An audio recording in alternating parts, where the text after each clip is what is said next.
முதல் வாசகம். இதோ உமது திருவுளத்தை நிறைவேற்ற வருகின்றேன். எபிரேயருக்கு எழுதப்பட்ட திருமுகத்திலிருந்து வாசகம். அதிகாரம் 10, இறைவசனங்கள் 1 முதல் 10. சகோதர சகோதரிகளே, வரப்போரும் நலன்களின் உண்மை உருவை திருச்சட்டம் எடுத்துக்காட்டவில்லை. அது அவற்றின் நிழலாக மட்டுமே உள்ளது. எனவேதான் ஆண்டுதோறும் இடைவிடாமல் செலுத்தப்படும் அதே பலிகளால் வழிபட வருபவர்களை நிறைவுள்ளவர்களாக்க அதற்கு வலிமை இல்லை. அவ்வாறு இருந்திருந்தால் பலி செலுத்துவது நின்றிருக்கும் அல்லவா?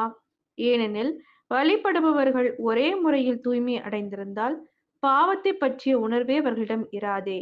மாறாக பாவங்கள் நீங்கவில்லை என்பதை அந்த பலிகள் ஆண்டுதோறும் நினைவுபடுத்திக் கொண்டே இருக்கின்றன.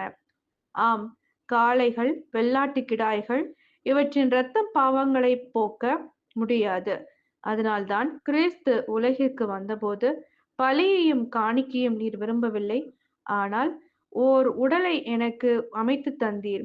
எரிபலிகளும் பாவம் போக்கும் பலிகளும் உமக்கு உகந்தவை அல்ல. எனவே நான் கூறியது, என் கடவுளே, உமது திருவுளத்தை நிறைவேற்ற இதோ வருகிறேன். என்னை குறித்து திருநூலில் எழுதப்பட்டுள்ளது என்கிறார். திருச்சட்டப்படி செலுத்தப்பட்ட போதிலும் நீர் பலிகளையும் காணிக்கைகளையும் எரி பலிகளையும் பாவம் போக்கும் பலிகளையும் விரும்பவில்லை.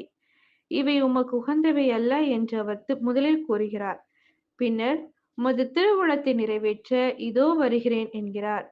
பின்னையதை நிலைக்கச் செய்ய முன்னையதை நீக்கிவிடுகிறார். இந்த திருவுளத்தால் தான் இயேசு கிறிஸ்து ஒரே ஒரு முறை தம் உடலை பலியாக செலுத்தியதன் மூலம் நாம் தூயவராக்கப்பட்டிருக்கிறோம். இது ஆண்டவரின் அருள்வாக்கு. இறைவா மக்கு நன்றி. நற்செய்தி வாசகம். கடவுளின் திருவுளத்தை நிறைவேற்றுபவரே என் சகோதரரும் சகோதரியும் தாயும் ஆவார். மார்க் எழுதிய தூய நற்செய்தியிலிருந்து வாசகம். அதிகாரம் 3, இறைவசனங்கள் 31 முதல் 35. அக்காலத்தில் இயேசுவின் தாயும் சகோதரர்களும் வந்து வெளியே நின்று கொண்டு அவரை வரச் சொல்லி ஆள் அனுப்பினார்கள். அவரை சூழ்ந்து மக்கள் கூட்டம் அமர்ந்திருந்தது.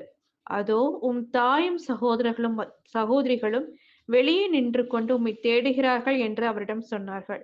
அவர் அவர்களை பார்த்து, என் தாயும் என் சகோதரர்களும் யார் என்று கேட்டு தம்மை சூழ்ந்து அமர்ந்திருந்தவர்களை சுற்றிலும் பார்த்து, இதோ என் தாயும் என் சகோதரரும் இவர்களே.